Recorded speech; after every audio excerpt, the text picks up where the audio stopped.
Well, Looks like we're on. Okay, on it is. Hello, everybody. Let's try again. Hello. Good. A lot of male voices. About the girls. Hello.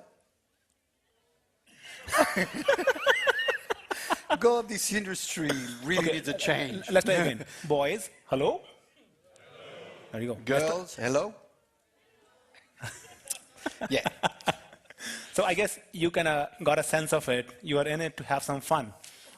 Technology is easy. Anybody can understand the technology. I guess what I'm going to start with is a fun fact about Antonio. Antonio is... That's improvisation. So Antonio is free, independent consultant. He used to be ex-BEA, not associated with any big vendor, and he's free as a bird, like wildfly. That was cheesy. Well, and unfortunately, I can't say any jokes about Aaron because Aaron just left Oracle to go to Red Hat. So if I say a joke, either I'll get the lawyers from Oracle on my back or the lawyers from Red Hat. So welcome, Aaron. Thank you. Well, we're going to spend these 3 hours talking about Java EE 7. The way we're going to do these 3 hours, you know, it's, well, first have a break in the middle, otherwise everybody will go crazy. Then we will be showing slides with only code. So it's, you know, the slides, it's only code.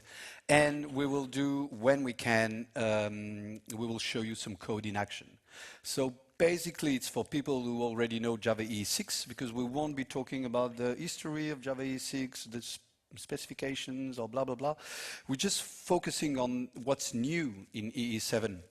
So one slide, one piece of code about one topic in EE 7, and once in a while we will do some coding. And to make it lively, there's a microphone there and another one there, and you can even shout at us.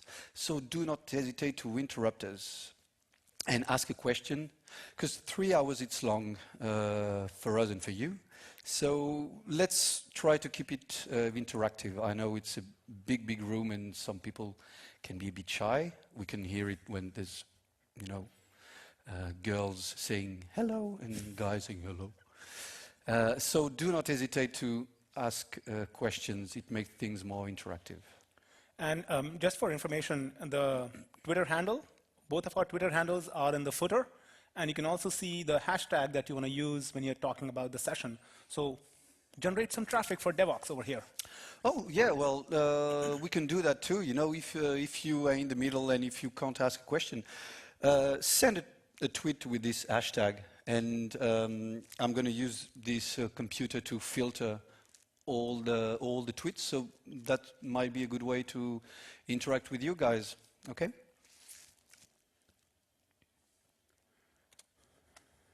So you're live. Oh, yes, I'm starting. Sorry, well, I'll do that later. Yeah, so basically, Look here. Here is a slide with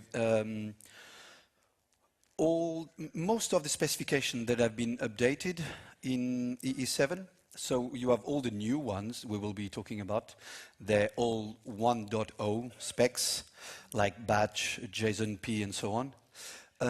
Plenty of updates. JPA 2.1 and EJB 3.2, blah, blah, blah. Why JSP and JSTL is in gray? Because the numbering has been updated, but not the specification. You know, the only why it's there, because expression language was historically in the same spec as JSP.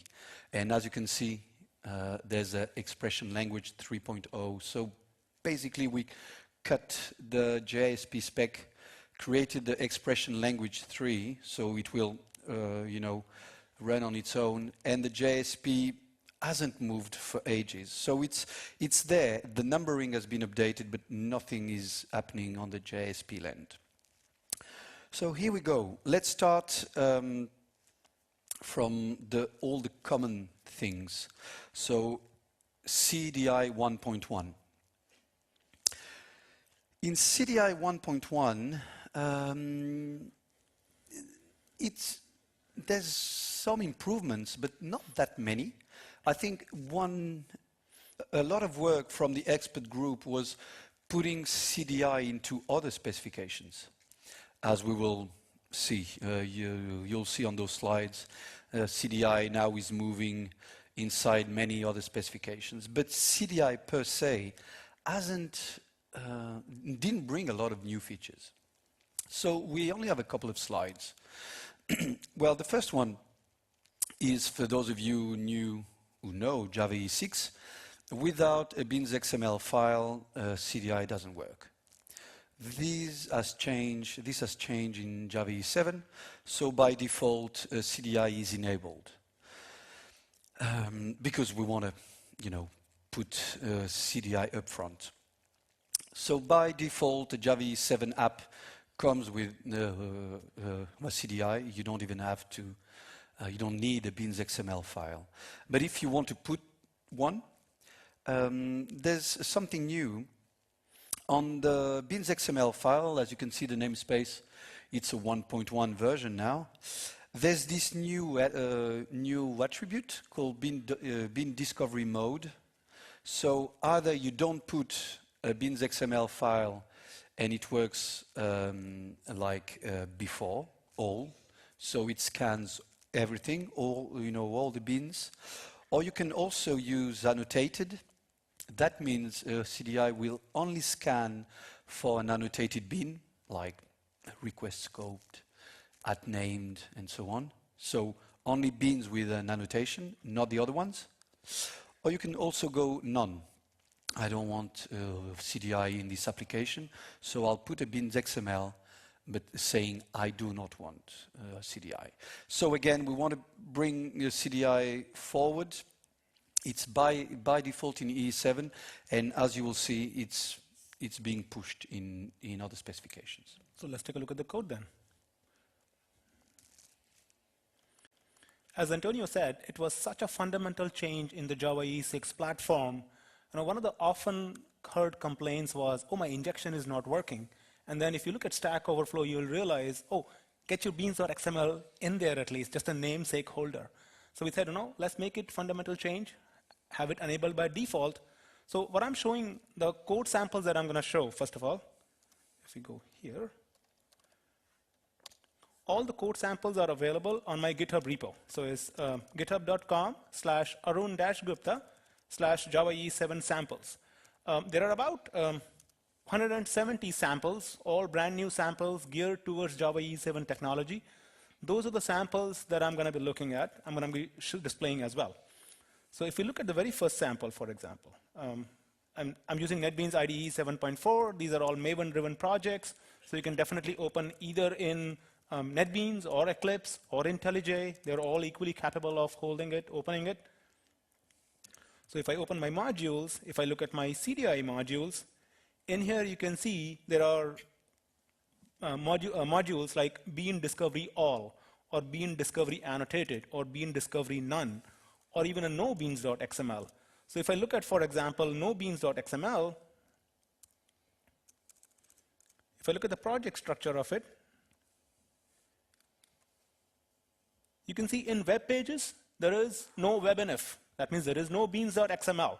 So even then, all the beans are available for injection. So by default, the value is annotated. That means the CDI scope. Okay.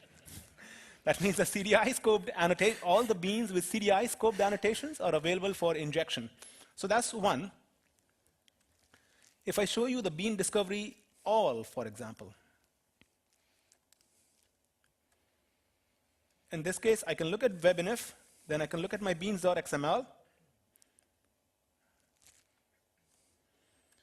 And this is the version 1.1 that Antonio was talking about. And here I have my beans discovery mode attribute, which is saying all. That means no matter what beans are included in the WAR archive, take all of them, make them available for injection.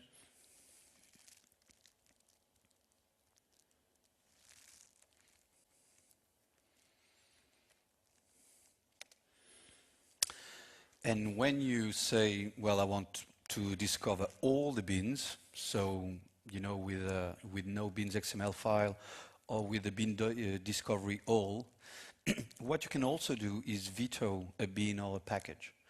That was valuable on Seam, I reckon, and Delta Spike and all this stuff. So it was brought in the CDI spec. So you can say, discover all the beans except this one. So you go to a bean and you say, veto, not me.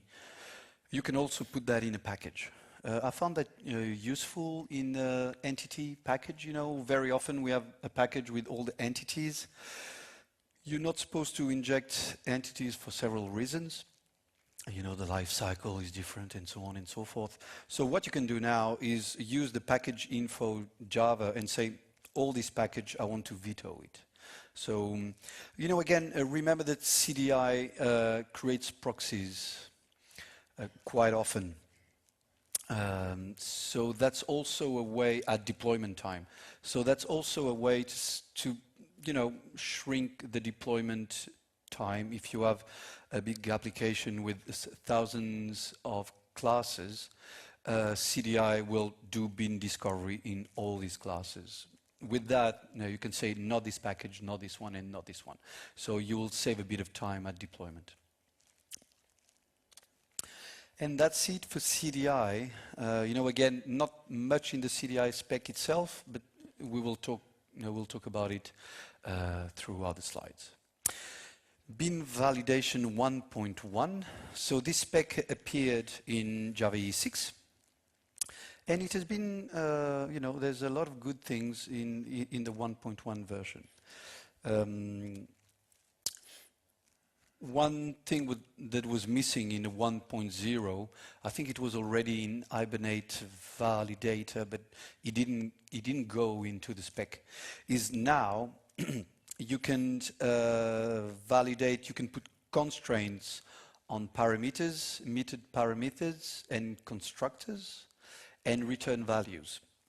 So as you can see on this slide, the constructor card validator has a not null, and you can add a bunch of them. You can add your own constraints too. And the validate method has a not null on the credit card and a cert true as a return type. So your eye is going to have to adjust to this syntax, because now a parameter can have several annotations, and sometimes the method signature can be a bit, you know, messy with annotations everywhere. Well, the good thing with that is we have here a cheap way of doing programming by contract.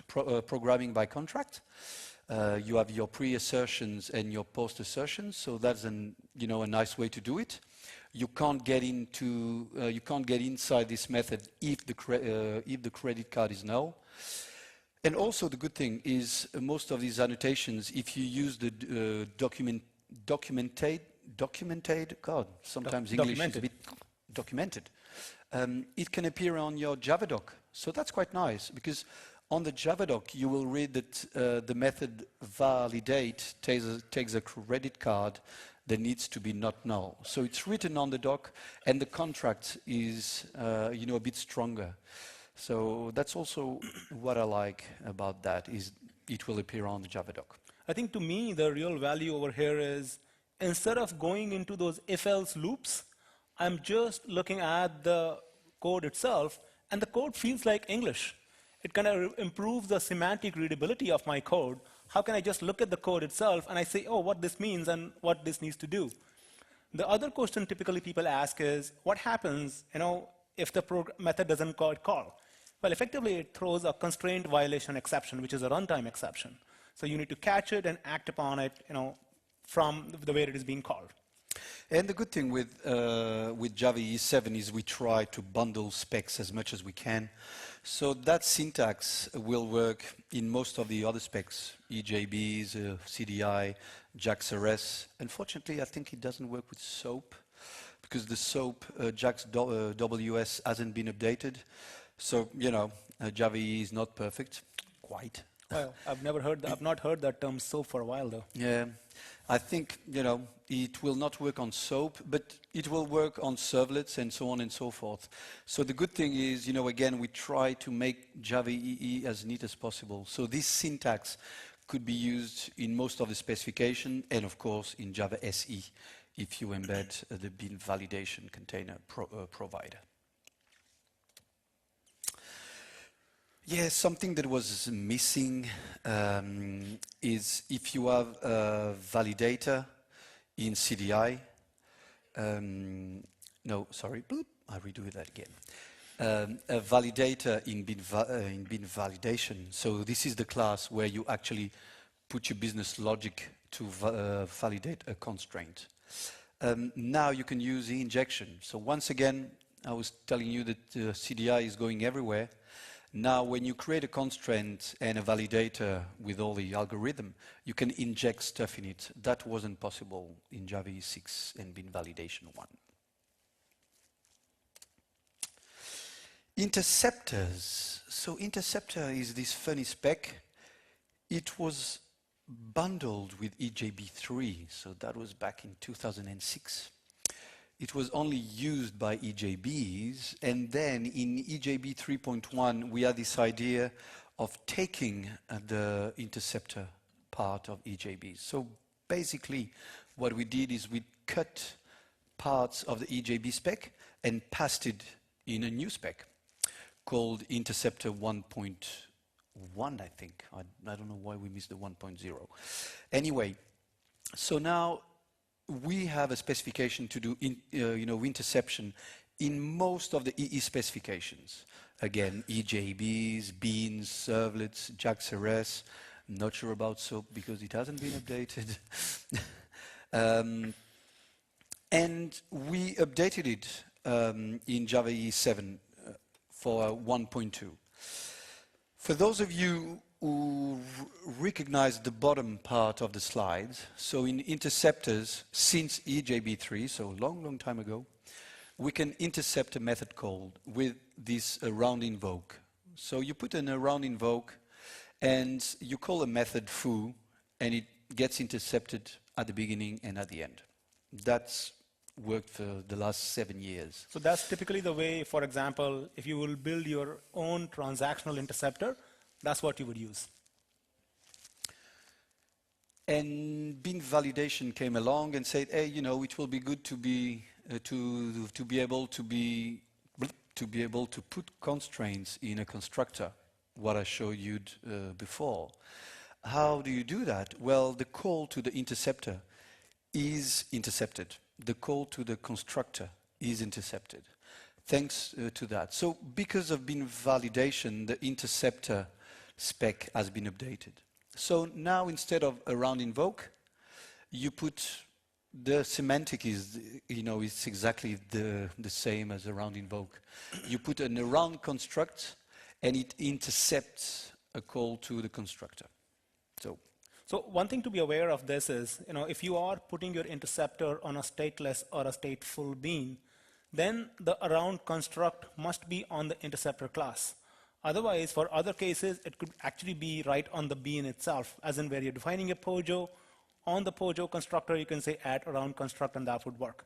But in case of stateless and stateful, you need to put it on the interceptor class. Well, we don't have a question, but it's more, there's a tweet here. I don't believe in containers. Still, I'm listening to Antonio and Aaron. Do you have something to say about, the containers? Well, who raised that question? No, but actually, it's something that we've been listening, I don't know what container is. I don't know what a container is. Spring was all about the lightweight container. Spring? Yeah, Spring. What is Spring? Oh, the season Spring. The JVM is a container. The JVM does a lot of work for you.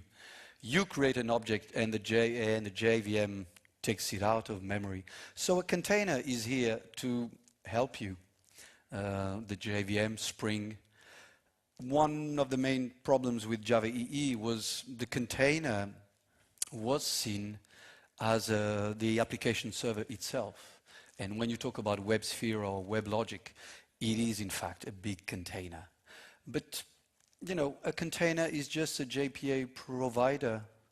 A container is the CDI provider. A container is a Tomcat web servlet.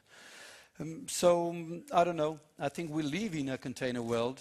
Well, no, when it comes to Java, the JVM being the first container. But I guess you talked about the big containers like WebLogic and WebSphere. You can also talk about light containers like Wildfly and JBoss. Sorry. Ta-da! No, well, I think that's the main point. You know, a container equals fat app server. And I think, you know, it's difficult to change that in people's mind. But we will see plenty of code, and you will see that we trigger examples like that. We can test our code within a container. So things are changing. But yeah, we still work with containers. Somebody from, I don't remember who, but somebody made a comment that nowhere in the Java EE spec it says the containers have to be fat and bloated. And I think this is around when JBoss AS7 was launched. And indeed, if you think about like GlassFish, you know, Tommy, Wildfly, all of these are completely changing the dynamics of the game.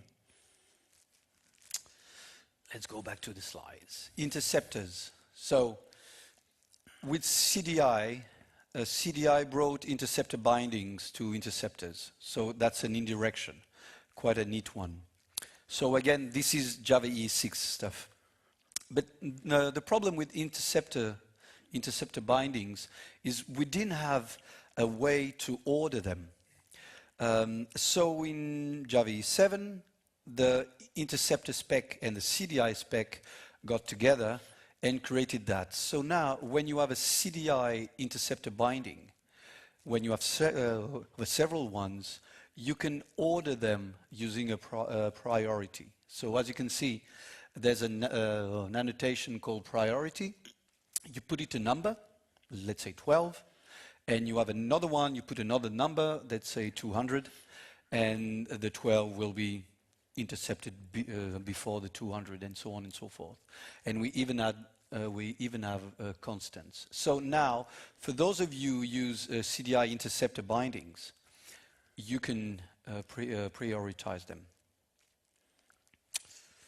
And that's it. All right. Okay. Now, we talked about containers. Java EE, by definition, is a managed environment. By managed, it means when you run an application, there is a security context, there's a class loading context, there are different contexts that are available to you.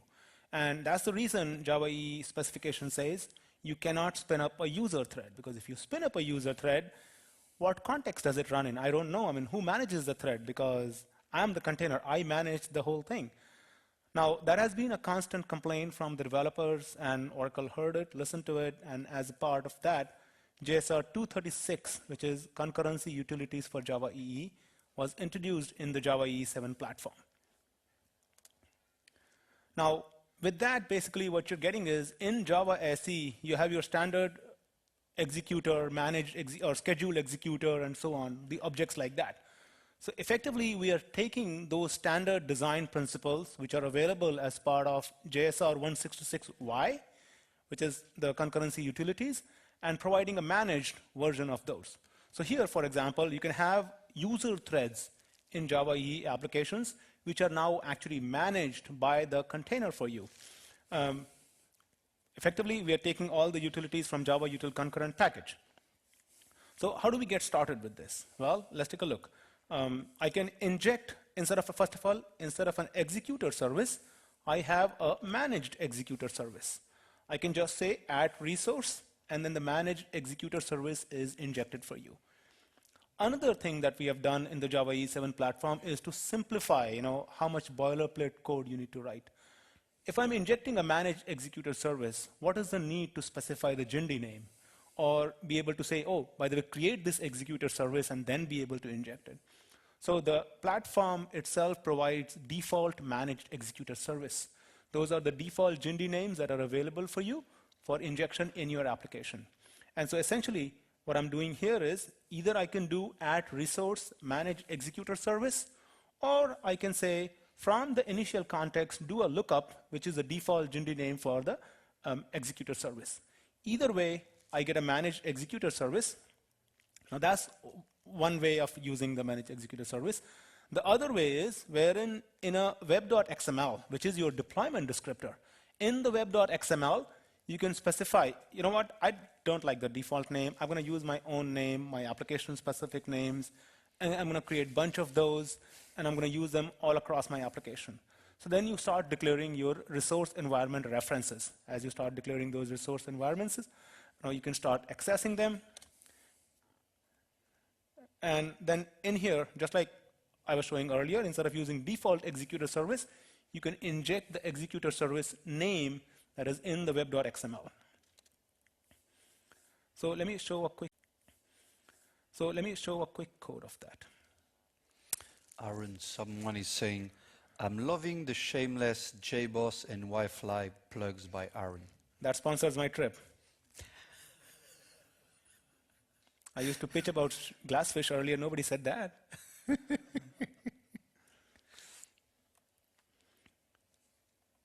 So once again, I'm looking at the concurrency samples here. So in my managed executor, which is sort of the module here,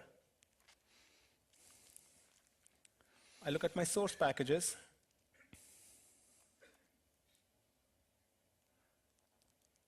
Oh, this is the wrong. If I look at my source packages here, and effectively I have lots of samples here, because when you're creating your executor service, you can pass it either a callable or a runnable. Either way, you can pass those objects. So if I show you, for example, executor invoke all servlet here,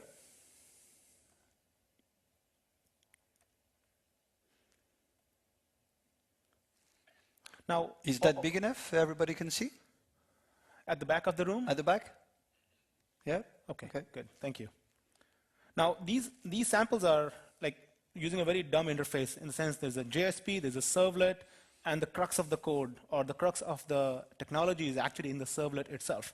So for example, in this servlet here, all I'm doing is, first of all, I'm injecting a managed executor service by giving it a name. For convenience, I've also specified the default executor service name also. Then I'm creating a collection of callable. I can either pass it a callable object or a runnable object. There are subtle differences between the way when you do either of those. But once you have created a collection of callable objects, then on the executor, you say invoke all the tasks. And the task is basically the collection of all the callable right here. Now, when I say invoke all, what I get back is a list of future objects. And if you know the standard JDK design principles, then from the future, you can either do a get or you can cancel the progress. Either way. The biggest part for you to understand is that we are providing standard Java SE concurrency principles in a managed environment, which is running in a typical Java EE application runtime. I think that's quite important to mention, because for those of you who have followed the history of Java EE, every single spec says do not use threads. So you can't create a new thread in your EJB or so that's a nice way, as Aaron said, to use the good old Java SE APIs within a managed environment. So it's the container, again, talking about our friend, the container, that will manage the thread pools and so on and so forth. And in this case, the thread which is running, because it's managed by the container, it actually passes on the Jindy context, the security context, the class loading context. The only context that is not explicitly passed over is the transaction context, because managing transaction or coordinating transactions across multiple threads is a hard problem. So you can held back from that, but all other context is available in your thread, so that when you do an initial context.lookup from that thread, you actually, as if you're doing it in your Java EE component itself.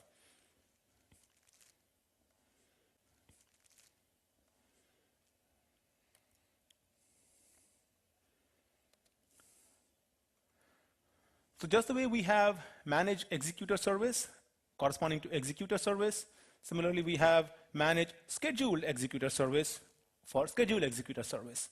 The means and the way by which we inject it is pretty similar. We just say add resource, manage scheduled executor service. Or I can also say define it in web.xml as I was doing earlier. And then I could do initial context.lookup, which will actually give me a managed schedule executor service. In essence, the server automatically creates the managed executor service runtime or the instance for you and gives you that instance. What I'm trying to show you here is how we are again using a very standard Java SE design patterns over here. So for example, in this case, if you actually look in the code, look in the code itself. That's much easier.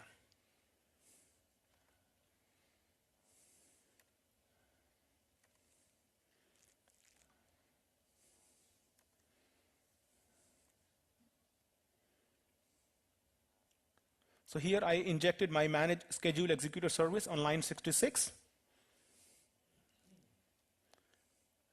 When I come to executor, if I look at it, it's showing me all the methods that are available in Java SE. Those are all the methods that are available for you to call. I could either call invoke any, invoke all, or I can schedule, and schedule also has multiple variations. How often do you want to schedule? Do you want to wait for the previous thread to complete before you start the new thread? So all those combinations are definitely available to you.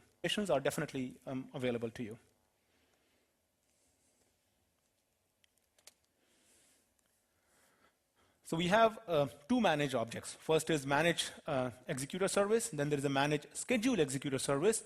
The third manage object which JSR 236 provides is a thread factory.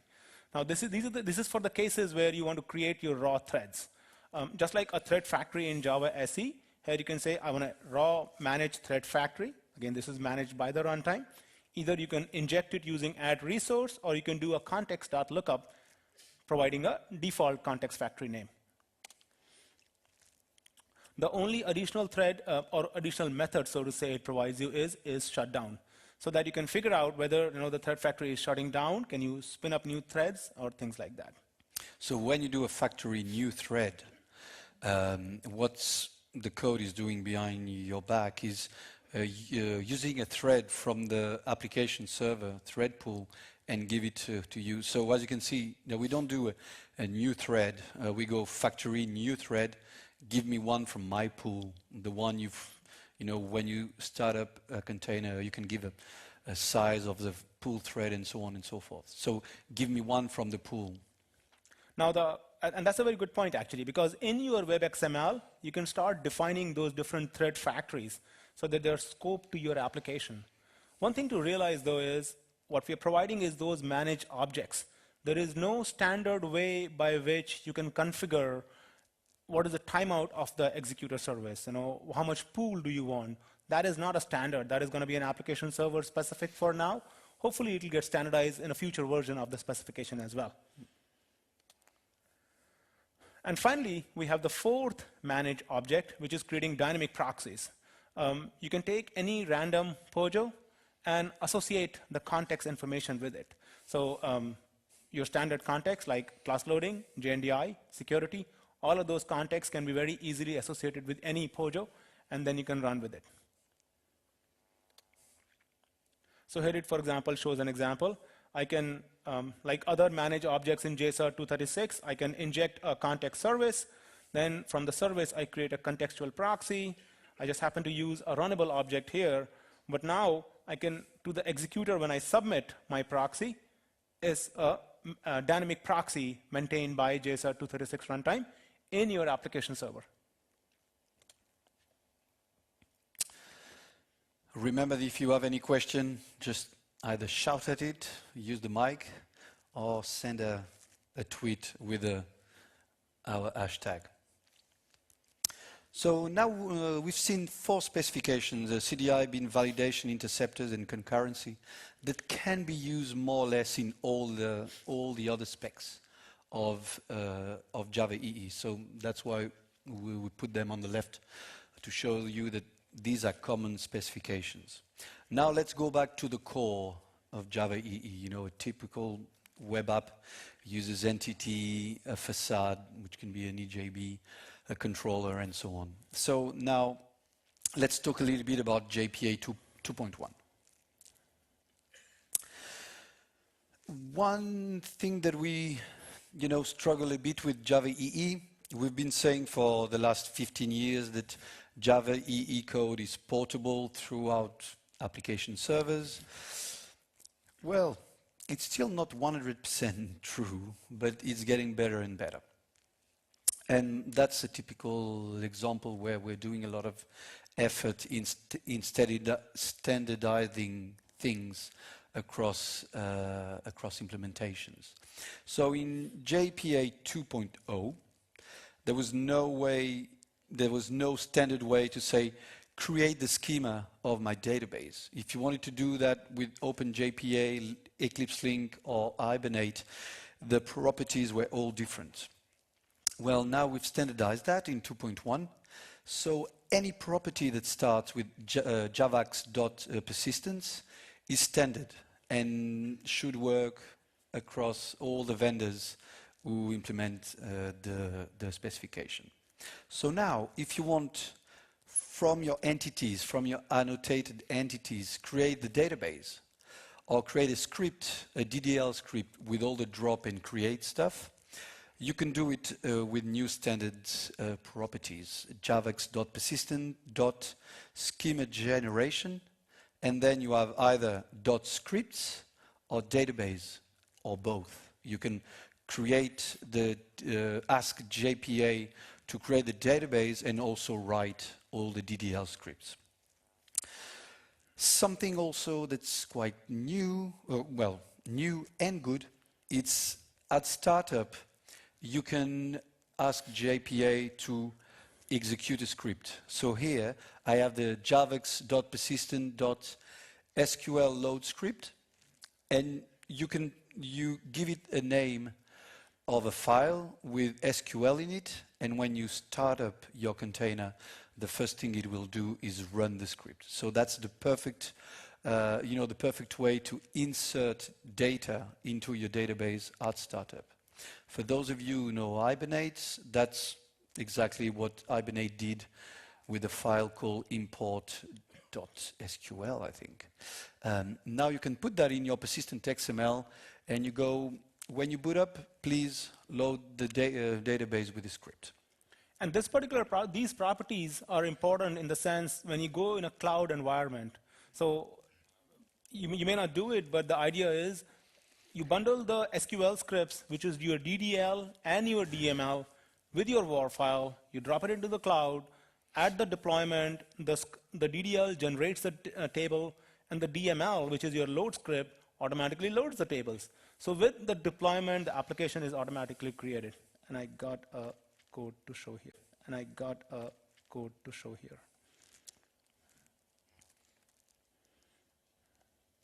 So there's in the meantime, there's a question here. How is the new managed scheduler, so what we've just seen, different from @schedule? So @schedule, for those of you who have followed the EJB 3.1 spec, and we will talk about it a bit later, it's an annotation, and you say @schedule, you give it an expression saying every Wednesday at 2 p.m. call this method, and the container every Wednesday at 2 p.m. we'll call the method. We'll call the method of what? Of an EJB. @schedule is only for EJBs. In the EJB 3.2, we wanted to take this feature and put it valuable like interceptors. We wanted to take the @schedule and create a different spec and give it to beans, servlets, rests, not soap. But it didn't work, unfortunately. So there's no direct link. @schedule and the managed scheduler are, unfortunately, two different things. Our hope is in the next EJB spec, take all the @schedules, @startup, this, that, and shift it in other specifications. Right. So here I have a simple script, simple persistence.xml. In there, I have a bunch of properties here. So if I can walk you through them, the first one says schema generation.database.action. So I want something to happen to my database. Now, if I look at it, NetBeans actually shows me all the properties that are available. So it says create, drop and create, or do nothing. Well, of course, you say nothing, then nothing happens. But the moment you say drop and create, then you need to specify what your create source and drop source is. That means, is it going to be from the script, or is it going to be from the metadata? So if I look at here, then again, it kind of shows me the values. Metadata, in this case, being, I am an expert JPA designer. I'm going to design my JPA entities, and from that, I want you to generate the database schema for me. So don't look at my scripts, look at my JPA entity, and use that to generate my database schema. Or you can choose a combination, script then metadata, or metadata then script. And then, of course, if you've specified your create source and drop source, you need to specify their sources as well. That, okay, create script source and drop script source. In this case, if you realize, I'm bundling it into my war file itself. So if I look at it here, in my meta-inf directory, I have create, drop, and load SQL scripts. So those are right here. And finally, I have my SQL load script, which is referring to the load.sql. So as you can see, very standard properties. It allows you to generate a database schema from a standard JPA entity. And of course, we always had the capability for generating a JPA entity from the database schema. One guy is looking at the slide and goes, it was about time to have this in the spec. Yes, but you know, let me just open a parenthesis here. I've been working with Java EE, well, J2EE at the time, for quite a long time. I've joined the expert group in 2006. 2006 was Java EE 5. You know, there was a lot of new things happening. One new thing that was happening is someone like me could get into the JCP, so that was good. Historically, the JCP created not always good ideas. You know, I'm thinking about entity beans and you know, and other stuff. So really, I am the first one to push backward things. You know, I was the one voting not to have JAX-RS on the web profile. Shame on me. So the JCP and Java EE is really not there to innovate. I know, you know, we're always running late. We, you know, we're not wearing suit and ties, but we could. So Java EE is always you know, it has to be a little bit backwards. Sorry for that, but it's our job to standardize things that actually work and not rush into the new alpha framework, put it in Java EE and get stuck with it. Because Aaron didn't show you, but the last line of the persistence XML file was about logging. And if you were careful, logging is not standardized, so the property is not a javax.persistence. It was something from Eclipse. Why? Well, because, you know, someone put Java util logging in a JDK a long, long time ago, and everybody hates it. So nowhere in Java EE we tell the specification, look, you should use the logging framework that is specified. Which one? Java util logging. So we will never say that. Java util logging, it's quite old. In the meantime, we've created dozens of logging frameworks, which is, you know, a bit mad. But that's a typically, you know, a bad choice. We put something too early in the spec. At that time, it was the Java SE. And now we're stuck to it. You know, I've been fighting for years to have a logging API, a logging specification in Java EE. And when I turn to the expert groups and spec leads, everybody say, you should use the one that is in Java SE. And my answer is, yeah, but nobody uses it. Right. So always, you know, we really tend to be a bit backwards and specify when things are mature and have been proved, etc., etc. So and that's by design, actually, because as they say, yep, premature standardization is evil. You know, so yep, you want to make sure that enough shaking out has happened. And as a matter of fact, if you guys recognize, Java EE 7 original theme was to provide a standards-based PaaS platform. And that was one of the main reasons when we talked to the community members, or Oracle talked to the community members and partners and JCP members, the thought was, it's too early. There are no standards available to do a DevOps API and things like that. So once those standards are available, then on top of that, you can actually build a Java standard as well. Question, many people would like to know what you would actually run this in production. Java 7, don't run it in production, please. Because GlassFish is the only app server that has been, has passed the TCK, and as you follow the news, there's no commercial support from now on. Wildfly is not ready yet, Tommy is not ready yet, WebSphere is not ready yet, Weblogic is not ready yet. So have fun with us, enjoy the slides, but use them in production in a few months.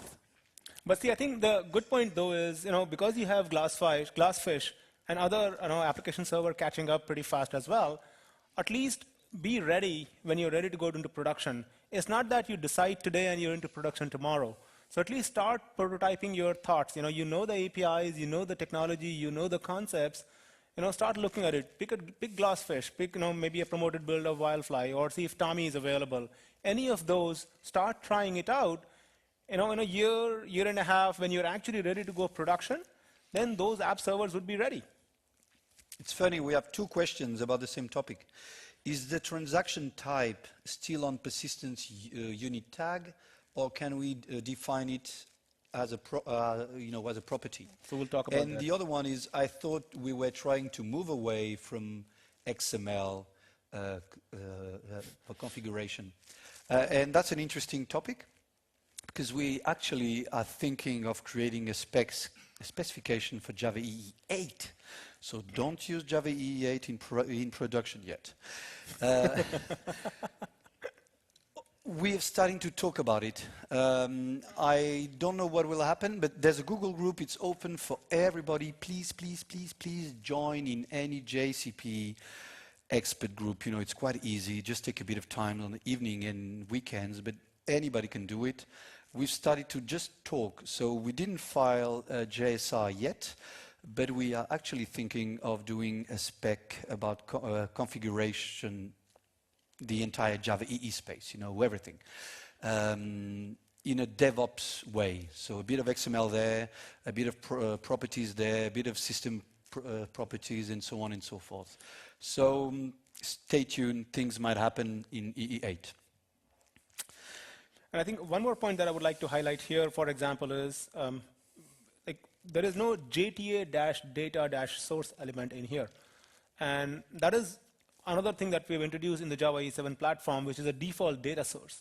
If you're building a Java EE application, most likely you are having a database backend. And if you're having a database backend, once again, if you give a WAR file, what's the need of saying, oh, by the way, with this WAR file, make sure you create this JDBC resource.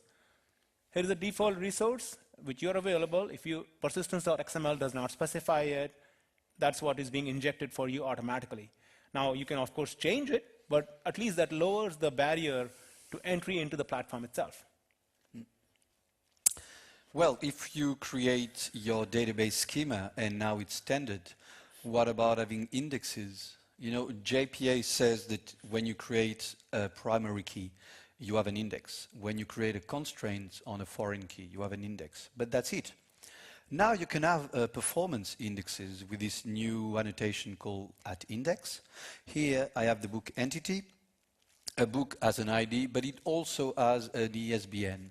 So you can say, oh, by the way, create an index on the ISBN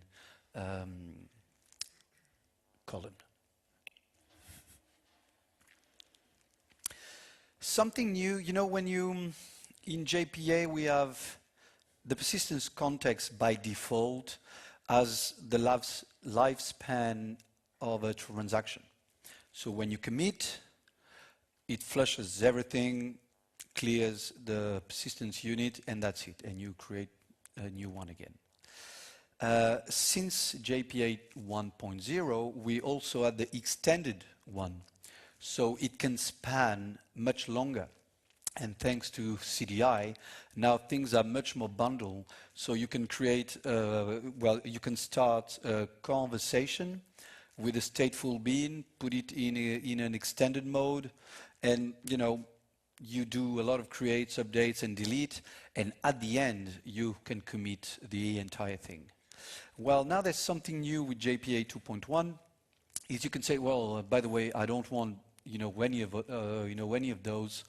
It's the persistence context, it's unsynchronized, and I'll synchronize it myself. So no matter what you do, until you do the entity manager join transaction, nothing really happens. The persistence context is unsynchronized from the transaction. So at the time when the entity manager joins the transaction, that's when everything written to the persistence context, read, updates, deletes, all of those are synchronized with your actual data store. Question, SLF4J could be standardized as the future Java EE login API. Okay, let's take a little break here. Who thinks log4j should be standardized? Hands up? Big hands up. Big hands up. We can see half hands. One. 1, 2. Who thinks logback should be standardized? Okay, 2, 3, 4. Oh, a few hands in the back. Who thinks SLF4J could be standardized? I'm missing the point. No, the point is exactly that. It is a mess. It is a terrible mess. And I've tried to make this happen. I've contacted the creator of a few frameworks here. Nobody agrees on anything. And on top of that, you have Oracle saying we have Java util logging. So it is a mess. When I look at .NET world and, shame on us. So, okay, maybe SLF4J. I think I've contacted the guy who created that. And I think he said yes or something like that. Logs are messy, unfortunately. Something new with JPA is we can now, in a standard way, call a stored procedure. That's something we don't like. When we do Java and we hate the database guys. But at the end of the day, there's a database, stuff that a database do much better, much quicker than Java code. It's in stored procedure, and it was always a big pain in the neck to invoke that. Well, now it's quite easy. We do named queries and native queries and so forth. So now we have a named store procedure query. We give it the name of the query, the parameters in, the parameters out, and we invoked that within JPA. So make things much easier. And in addition, we also have this add function by which you can call any function of your database as well, which is your native database function. Putting stuff in the Java EE spec too early. You mean like JDO? I was doing JDO in 2012, in 2002. I loved this specification.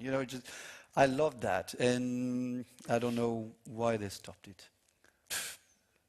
I don't want to talk about JDO. Greg Russell. It makes me cry each time. I remember the guy. Okay, so in JPA we have listeners since day one. Again, same topic, CDI going everywhere. Now when you have a listener, you can actually inject stuff in your JPA listener. So again, it's promoting CDI to go in all the specifications of Java EE. Something good, converters, things that already exist in Hibernate and Eclipse Link. I don't know much about OpenJPA, but I'm sure they have something similar. Is by default, JPA takes your attribute and store it in a column in a database, and that's it. Now what you can do is convert it. You can take a value in your bean, convert it to something completely different in your database and back. A typical example is enumerations. You know that enums can either be stored by the ordinal number, 0, 1, 2, 3, or by their value as a string. Now what you can do is take an enum and convert it to something different. So if you have Visa, you can store V. You know, a MasterCard, you can store M. So it's just a matter of creating a class that converts back and forth, and in your entity, you'll annotate your attribute with @converter. JTA 1.2. JTA hasn't been updated for years, a decade actually. I think it was 2001. Why? Well, because it works. It works quite well. It allows you to make transaction even on distributed transaction managers and so on and so forth. So it has been there for 12 years, hasn't moved much. We've actually updated it. How? Well, you know, JTA and EJBs were like that since day one. So when you call an EJB, by default, the method is transactional. We took that out of the EJBs, put them in the JTA spec, and used CDI. So now we created this new annotation called transactional, and it's actually a CDI interceptor binding. And the good thing, being an interceptor binding, it can be used everywhere. So now a transaction can happen in an EJB, of course, but also in a POJO, in a servlet, in JAX-RS, not sure about SOAP again. So now you can, have the same, we use the same semantic from EJBs. So, you have the required and required new and so on and so forth. And you can also set, I want a transaction, but it rollbacks if I have a JMS exception. So we took this syntax that it's quite familiar to the guys who do Spring and brought it to Java EE and all the beans in Java EE. So for folks, who want transactions, a container managed transaction, importantly, outside an EJB, this is your solution, effectively. And again, we are using CDI a lot, and specifically in JTA, because all the new things in JTA have been implemented with a CDI.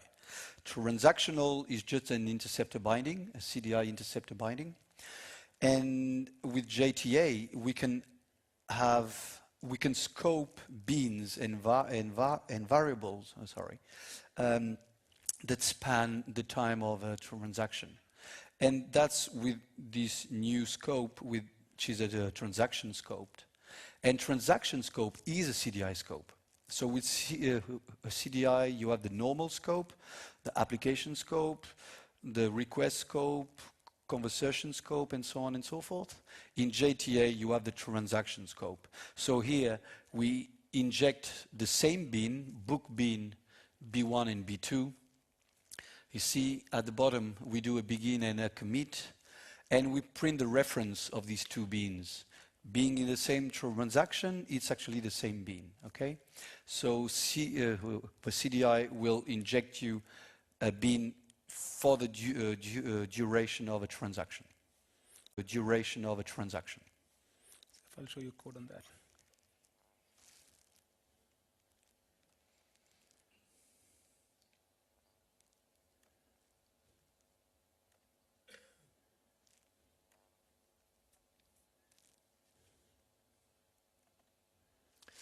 Has so been deprecated de facto in Java EE? That's a good question. JSPs haven't been updated since 2006. Not much in Java EE 6, not much in Java EE 7. And SOAP is a bit the same. SOAP hasn't been updated for quite a long time. So I don't know if, is deprecated de facto or is just mature enough. We didn't question ourselves with JTA. JTA wasn't updated for 12 years and it worked. JAX-WS works, and on top of that you have an entire WS star ecosystem. So I don't know if, the fact is the spec hasn't been updated. Do we need big updates on the SOAP land? I would say yes, to integrate all the CDI goodies, but it hasn't been made. Well, maybe it shows that the spec is robust and everybody is doing SOAP, I reckon. Yeah. And there is still a lot of SOAP being used in enterprises pretty heavily, even though the newer architectures are kind of going towards the TSA, JAX-RS, Jersey kind of architecture, but still SOAP is still pretty heavily used in the enterprises. And I would agree with you in that sense. It kind of shows the maturity of the spec, although we can make the programming model simpler by providing a little bit of more CDI love to the spec. So here I have a simple sample. Line 49 shows this is a POJO, my transactional bean. And just like in the slide, we are injecting the same bean twice, bean 1 and bean 2. Now the way CDI works, as Antonio was talking about, during the deployment, it creates the proxy for the bean. And at runtime, when you request an access to the bean, it says, oh, let me figure out what the scope of the bean is. It instantiates the bean if the bean does not exist, and then gives you that bean. So in this case, first of all, on a POJO, in a method, I'm just adding the add transactional annotation.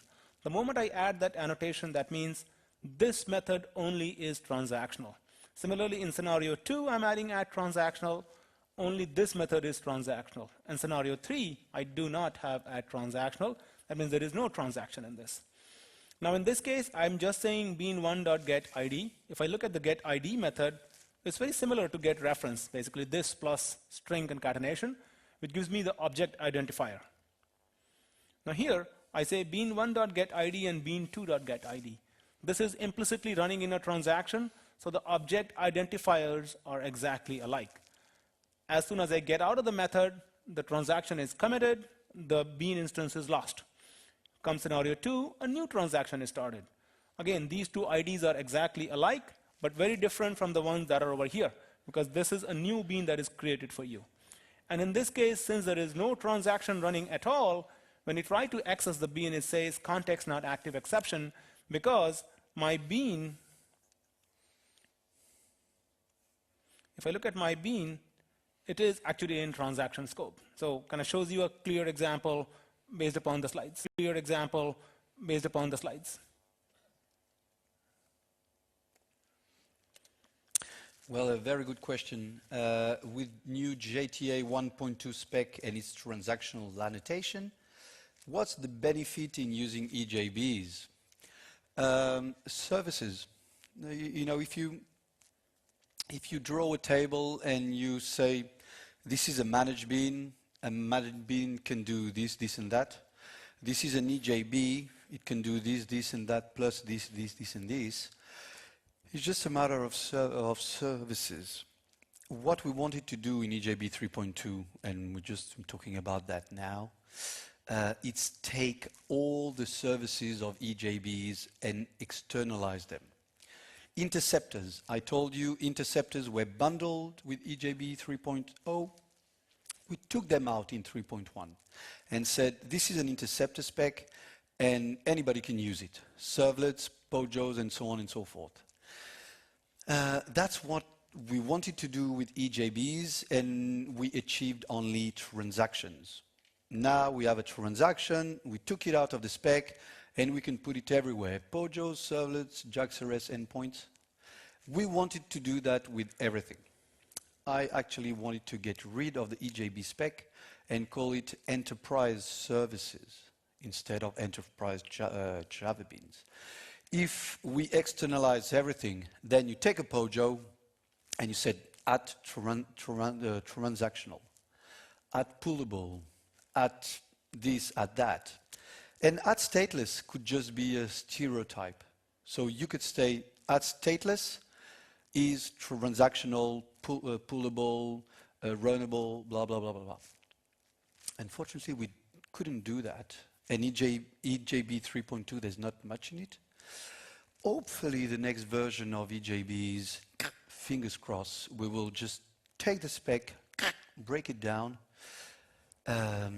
and give all the services to POJOs. So what the benefits of using @stateless instead of @transactional? It's all the extra services that you get. Like remoting, like pooling. Those services, for example, I mean, that is a very commonly asked question. What is the difference, like now that we are making CDI as such a core component, how do they differentiate? CDI is, first of all, within a VM. If you, the moment you want to go remote, you want to call across the VM, you can't do that with CDI. That's where your EJB comes in. You want to provide a legacy interoperability with the RMI IOP system. That's where your EJBs come in handy. So there are very kind of clear differences. But as when we get to Java EE 8, hopefully things will be a little bit more clean, and then it'll just become a POJO with a bunch of services on it. EJB 3.2, nothing much.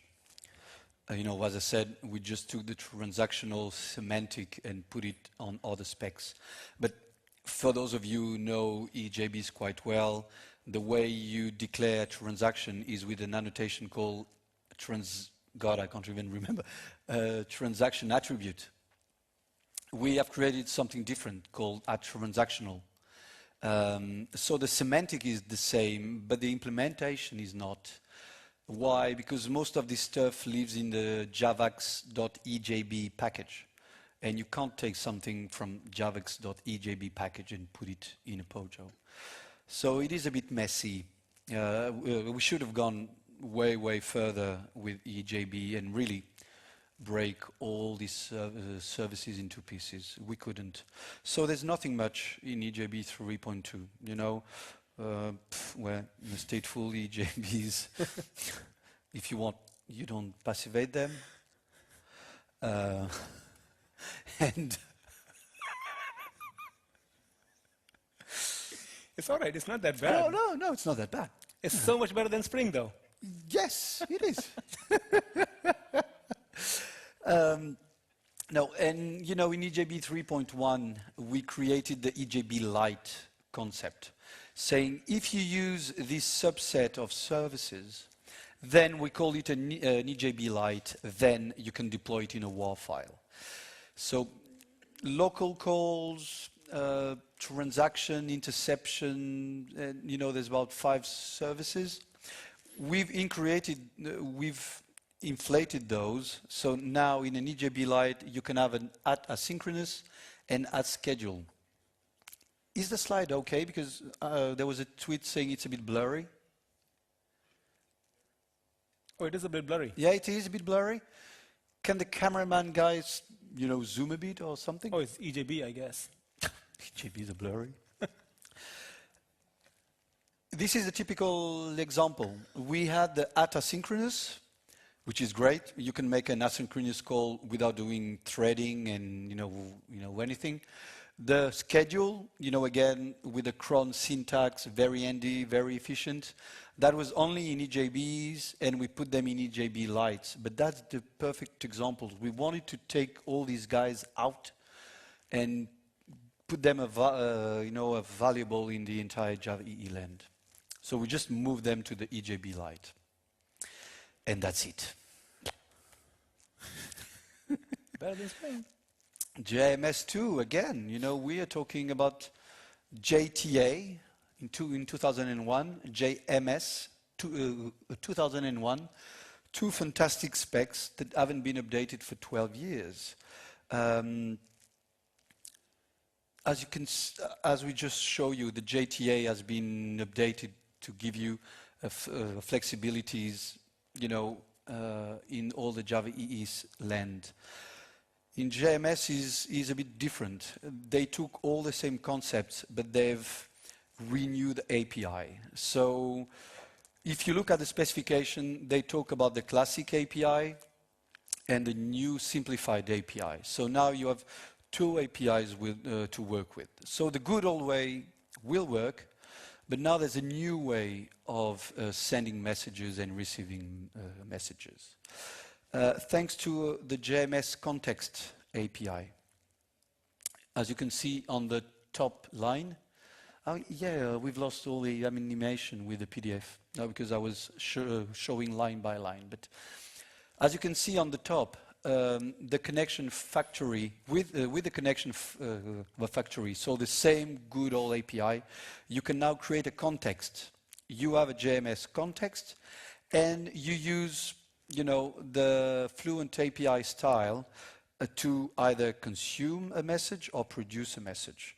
So if you look at the bottom, you take your context and you say dot create a producer, dot set the priority to 2, dot set the time to leave to 1000, blah, blah, blah, blah, send the message to that queue. So the same thing that we used to do with 20 lines of code, we can do it like that. So the JMS 2 really is leave the good old engine. It works as before, the same old API, but now you have a new API that goes along. I want to show a code around that.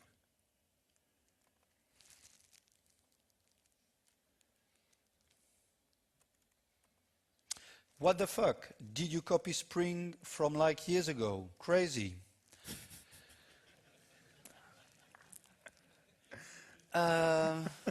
Well, yeah, you know, it's always the same thing. It's about, you know, the Spring guys did it in a very clever way. They influenced a lot Java EE, like Hibernate, like Struts, like many, many players. The only difference is the Hibernate guys who had the power at that time. You know, Hibernate is 2003-4, I think. Toplink was, you know, dead, JDO dead. So Hibernate was really the only player in terms of ORM, object relational mapping. They could have gone like Spring, say, hey, we are number 1. What the fuck? No, they joined the Java EE expert group. They did a lot of work. They even lost the API. You know, Hibernate used the session, and in JPA we used the entity manager. So the Hibernate guys gave them brain cells to the Java EE, improved it, changed their implementation, had to pass the TCK that belonged to Oracle. And here we are with JPA. The Spring guys never did that. What the fuck? Yeah, what the fuck? It's a real shame that the Spring guys never came on board, really. Because I know there were Spring guys on the Java E6. I was on Java E6. I kept all the emails. So yeah, really, it's a shame that the Spring guys didn't come really in the JCP and influenced it earlier. So the transactional comes from Spring. It could have been there earlier. They should have come. Well, the only contribution, so to say, in Java E6 would be the @inject annotation on which John Rodson was there. I mean, Rod Johnson. Yep. And batch also. We will be talking about batch. And that's the example when, you know, the Spring guys are fantastic. They just, you know, they're fantastic guys with a lot of brain power. And batch is the typical example where they came along with Spring batch and helped the spec. So that was a winner. And if they have done things like that before, maybe we will not have EJBs anymore, which what I hope in the next future. We could have broken, they could have helped to break all this model. So what I want to show here is quickly a sample of, you know, how much lines of code, as Antonio was referring to, it takes to write a classic message sender using the classic JMS API. You know, you got to inject a connection factory, you got to inject a destination here, then all this boilerplate code. You know, create a connection, start a connection, create a session, create a producer, create a text message. My real intent is just to send the message here. And then all of these, they throw a checked exception. And then I want to close the connection, then again that throws a checked exception. Most of the time, you know, when a checked exception is thrown, you just simply wrap it in the runtime and you throw it. You know what? Not my problem. Somebody else deal with it. So you just pass it on.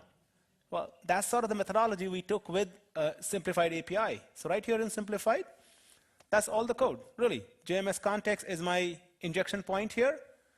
If I do not specify a connection factory, once again, in the platform, we have a default connection factory that is being injected for you. So you got the default connection factory here, which refers to the JMS context, which actually has your creator, producer, consumer, producer, all of those. More importantly, when I'm creating my destinations, those again are created as part of my deployment itself. I can specify the actual destination names as a JMS destination definition in the producer or a sender, and they get generated for me at the deployment. And the best part is line 66, as Antonio was highlighting. From the context, create the producer, send the message. Once again, as we were talking about programming by contract and improving the semantic readability, this is exactly evident. I don't need to comment this code. It's very much English-like to me.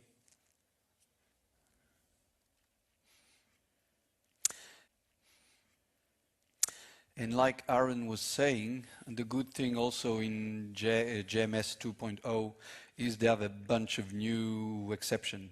So this API only throws runtime exceptions.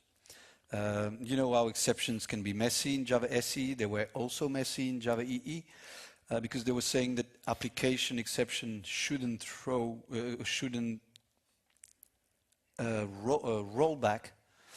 But a JMS exception was considered an application exception, so it didn't roll back even if the provider wasn't there. So now things are getting a bit easier. Application exception don't roll back. System exceptions roll back. The new API throws runtime exception. So if you get a JMS exception, it will roll. Well, a JMS runtime exception, it will roll back. And being Java EE 7 uses Java SE 7, so we have the auto-closable, and JMS uses that. So this is the new syntax. You take the connection factory, you create a context, you put that in a try block, a try resource block, and you don't even have to close it. Now this is a classic case where you will do application manage JMS context. The one I was showing earlier was a container managed JMS context where you just say inject and the container manages the instance or the life cycle of JMS context for you. In this case, again, is done by the JVM container. Kind of going back to Antonio's point, what is a container really? Oh, talked about that. And yeah, Aaron talked about this in Java EE 6. I don't know if you remember. But there was this annotation to define a data source. So you can go data source definition and you give it the database name, password, and so on. In JMS we have the same. So you can use an annotation to, at deployment, create a connection factory or a topic or queue. So again, going more and more portable. You don't have to go to your JBoss console or GlassFish console, create your factories with wizards or command lines or XML. You can put that in any bin. It doesn't have to be an EJB, it can be a POJO. And at deployment, the container will create a JMS factory, will create a set of topics of queues, and you can use them. Oh, that's me? Yeah. All right. Now, servlet, once again, just like EJB, not a significant amount of change, but some changes over there.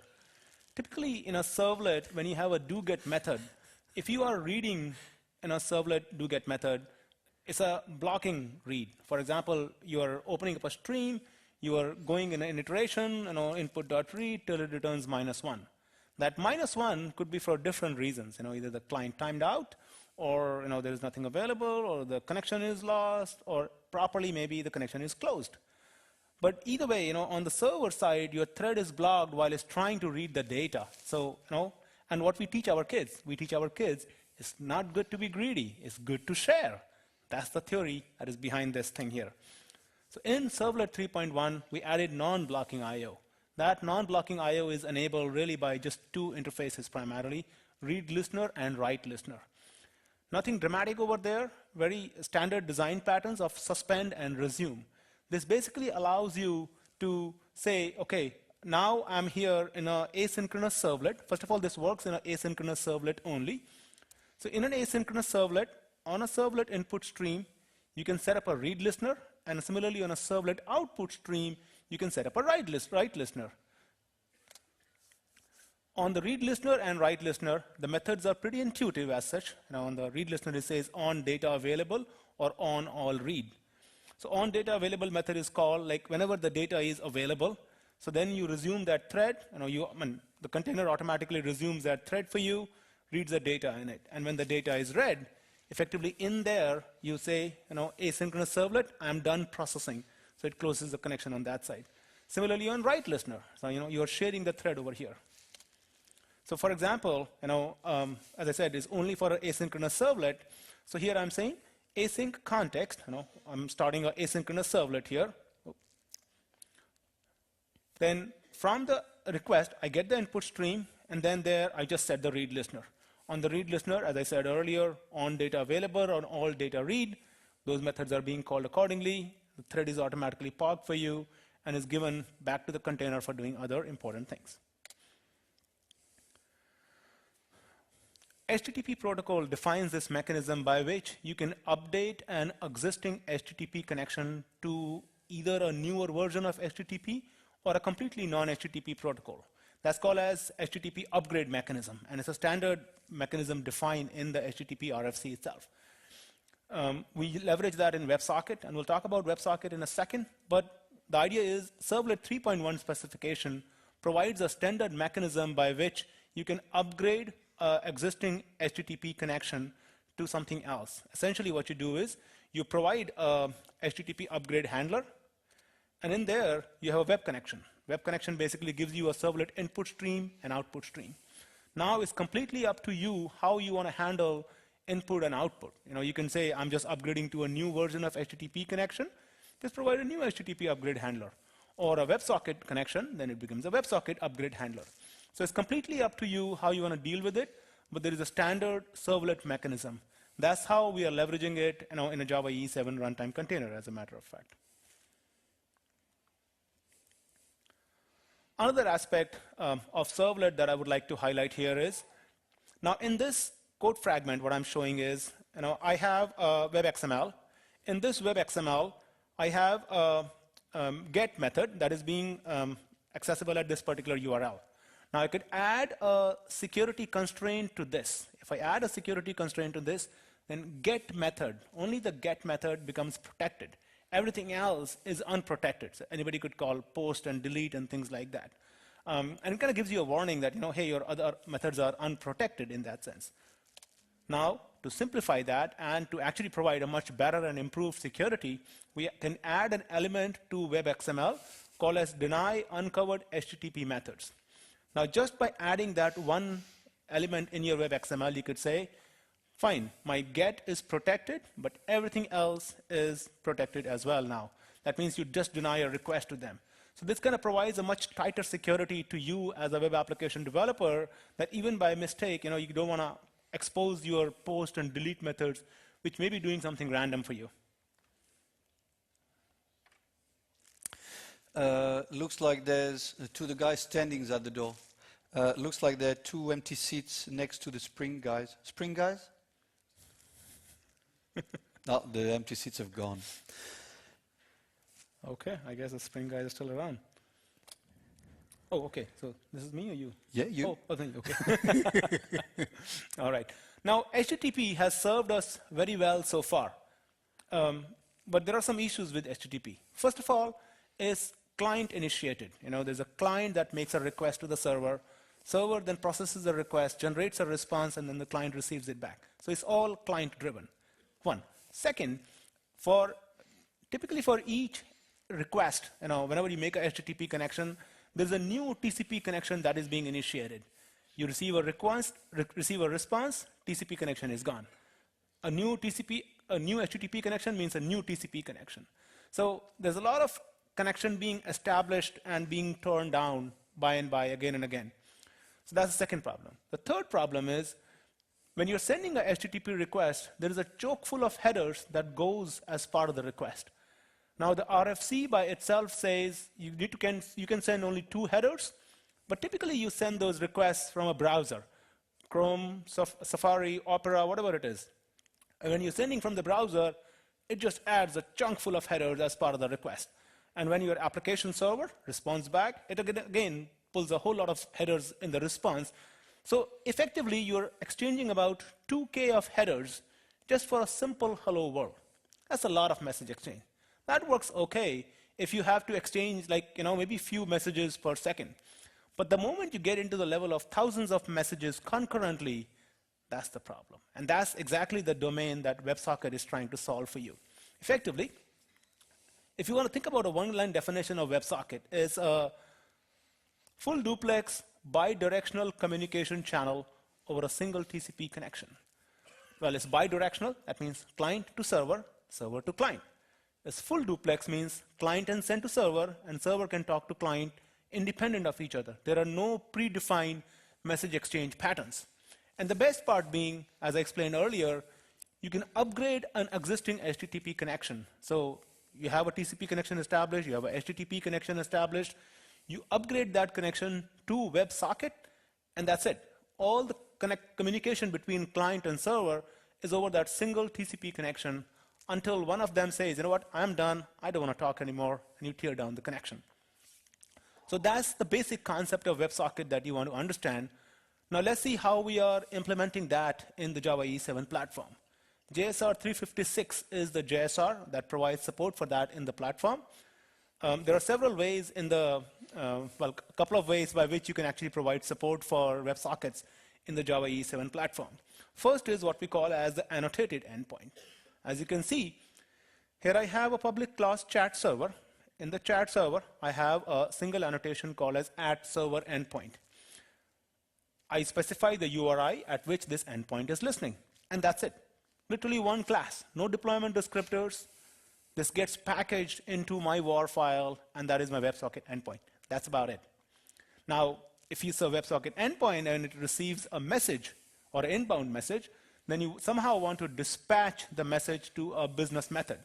And that's exactly what this @onMessage annotation is doing for you. Now, WebSockets can talk text data or binary data, either of those format. If you are getting an inbound text data, then you can bind it to a string parameter. Or if you're getting an inbound binary data, then you can bind it to a byte array, or literal byte array, or a byte buffer, either of those. Because here I have string, so I'm getting bound to a text data. And then the session object over here provides an encapsulation of the client that is trying to connect to my endpoint. Okay? In this case, effectively, all I'm doing is I'm saying from the client, actually this is a typo, this should be session, session.getOpenSessions, not client. So here I should be saying session.getOpenSessions. That means show me the set of currently open sessions on this server, all the clients that are connected to me. Anytime I receive a string message, I'm going to iterate through all the open connections, and then from the peer, which is basically each of the open client, I'm going to get the remote connection and send a message back to them. So this class by itself is your very trivial chat server running on a Java EE 7 platform. So literally like 6 to 7 lines of code and your fully functional chat server that is available today. Any questions? Yeah, we have a question. Is there an annotation for deny uncovered methods? There is no annotation. This is purely a web XML element at this point of time. Most of the annotations in Java EE have an XML. Yeah. The opposite is not always true because we have a bunch of XML that deals with the entire platform or the entire classes or so on and so forth. So not everything is available. So hopefully that will be kind of dealt with in the configuration JSR that is coming in part of Java EE 8. Hopefully. Other questions? Top-link isn't dead. I was referring, of course it's not dead, it went to Eclipse Link, but in the good old days where I was doing JDO, we moved from JDO to Top-link. I was talking about 2002 when it wasn't implementing JPA and wasn't open source. And there's another one that says, problem with Java EE, always a big lag between the spec and the production-ready servers. That's why people move to Spring. Well, Java didn't have lambdas, so people moved to Groovy or Scala. Java EE will always be late, so move to Spring. It's a spec, you know it's a spec. We have a 3 years thing. It can't be, a specification. You don't create a specification in 2 weeks. And I think one of the points to realize that is, like even though there is no commercial support for GlassFish, it still continues to be the reference implementation. So as and when Java EE 8 work is going to happen, you will still have GlassFish with you on which you can actually start playing around with the technologies. And in the meanwhile, like when other companies like Red Hat and Oracle and their own commercial application server catch up, at least you have built your application on GlassFish. Now, like you have played around with it, and now you're ready to go production, and the real production application servers are ready. Otherwise, someone said EE7 looks good. We think so too. I showed you @on message. That's the method that is being called as you receive inbound payload.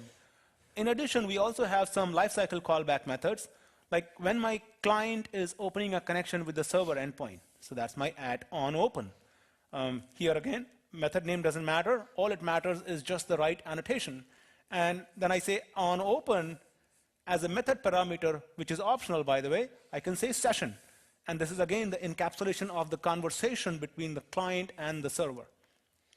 Similarly, I can have onClose. In this case, of course, I get a close reason. This is a class defined as part of the WebSocket API. And in case of onError, I get actually a stack trace, which is a throwable object. So I can look at those and investigate and find out what else happened because of which the connection is either closed or error, or if it's open, who the client is. Now, in the case of open, since you get an instance of the client, you can maintain an instance of the client in your own set if you want to. Well, someone likes how me keeps on saying and so on and so forth. I quite like this expression, I have to say. Yeah. It's very British, and so on and so forth. And it also gives you a future to Java EE, and so on and so forth. I quite like it. I'll keep on saying that. Okay. So on and so forth. So on. Now, we talked about how WebSocket provides a bidirectional communication channel. So just the way we have @server endpoint, which basically says, okay, this is a server, which is listening for all the requests.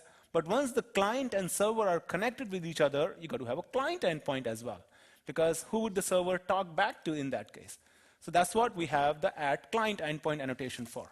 Now, on the client side, I'll take a Pojo, my client. I'll put the client endpoint annotation.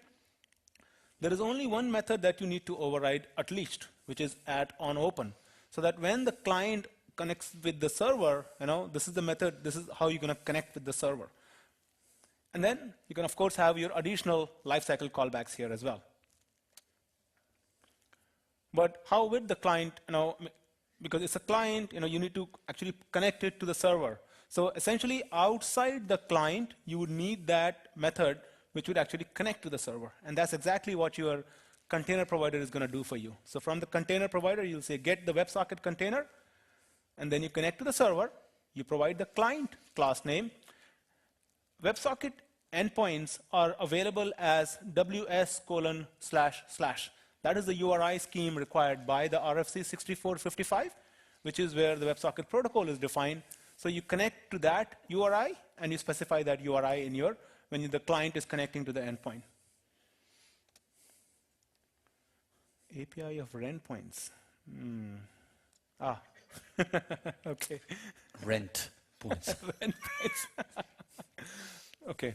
Now, we talked about how we have programmatic endpoints or annotated endpoints. Oh, this is programmatic endpoints. Something like that. Okay. I don't know what happened. Anyway. So we have annotated endpoints where you can take a Pojo, put an annotation on it, and that becomes your server endpoint or your client endpoint. In addition, if you want, you can have a programmatic endpoint as well, which provides you a lot more control, over how your endpoint needs to be configured, for example. So by default, when a client connects to a WebSocket endpoint, the WebSocket runtime creates a new instance of a server, and then it connects a new instance of the WebSocket endpoint class, and then they are talking with each other. If you want to change that life cycle, so for example, you want to create a single instance of endpoint, and the client really talks, all the clients talk to the single instance, this is where you have those knobs and dials. So in this case, for example, you can say, I'm going to extend the endpoint class. This is my programmatic endpoint extension. And this allows me to override the onOpen method. This is my client instance over here. And I get an endpoint configuration. In the endpoint configuration, I start actually manipulating how my lifecycle instance is going to look like. We talked about the upgrade mechanism, the way connection is being upgraded. You start tapping into those HTTP headers that are being actually used for upgrade. So all of that mechanism is available as part of your endpoint config. Something else that was done implicitly for you in the annotated endpoint was just the way you program it, your text and binary payloads were handled accordingly. In this case, you need to explicitly set the message handlers. You can either consume the entire message, or you know that the message is going to come in bits and pieces, then you can actually do it even async as well. So in this case, for example, I'm saying whole, and that's one full, I'm going to consume the entire message, or I can say async, in which case I'm going to just take it as it comes, basically.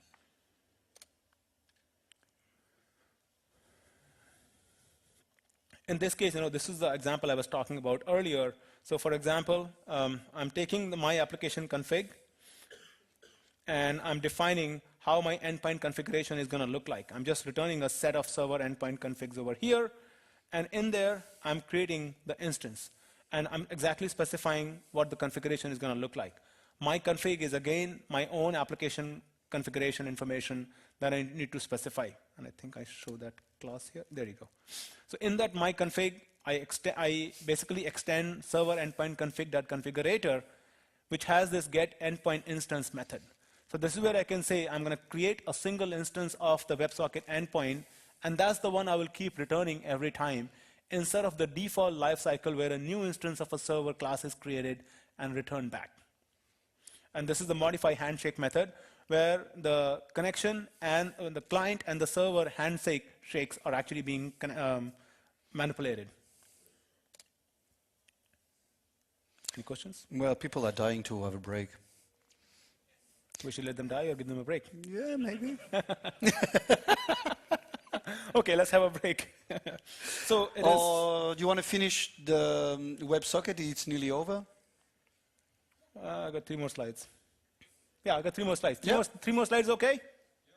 All and right. then we have a break. There's also one guy saying the room is cold. Gosh, it's cold, yeah. Yeah, but if you want a warm room, there's next door they are doing some Scala and they need to compile stuff, so it looks like it's much warmer there. Or you can run TweetDeck, Adobe Air on your laptop. That will make it warm. You know, when you run Wildfly or GlassFish, it doesn't take a lot of CPU. So we talked about how WebSocket can consume a text or a binary message. Now, every time you receive a text message, you may not want to process, you may not want to deal with the raw message itself. Because if you want to deal with the raw message, let's say it's a JSON data that is coming over the wire. So you get a raw message, you get a raw JSON, you play around with it, convert it into a POJO, and then you start dealing with POJO in your business method. Similarly, if you're sending something over the wire, you may already have that information captured in your POJO. Instead of manually converting into a string and then putting it over the wire, the WebSocket specification provides the design pattern of encoder and decoder. So for example, in your server endpoint annotation, you can start specifying encoders and decoders. So your message or the payload that is coming in can be decoded using my message decoder, and can be encoded using my message encoder. And those are very trivial classes. So in this case, for example, my decoder is just implementing a decoder.text. I'm doing a text decoding in this case, but I could very well do a binary decoding. All I'm saying is, in this text decoding, I'm going to convert I'm going to create a chat message. So I'm going to do a chat message, which is my Pojo, and back and forth with string. So I'm going to take a string here, decode it to a chat message. Similarly, in the will decode, well, you could have multiple decoders, for example, specified in your WebSocket API. And one of those methods need to return will decode true, because you could peek into the text message and make a call, whether am I capable of decoding this message, and then accordingly return a chat message. Similarly, encoder, and our encoder has the encode message, which takes a chat message and returns into string. Because eventually on the wire that goes is text or binary, and that's how your WebSocket frames are being created. Well, they were dying to have a break. I think they're most dead. So let's have a break. So, well, actually, it's what time is it? 10 past 3, so let's be back at 3:30. Warm room, Scala, over there. And just for the kind of to bring you back, we still have JAX-RS. We have 600 books to give you away. Yeah. Come back and we'll give you away books, plenty.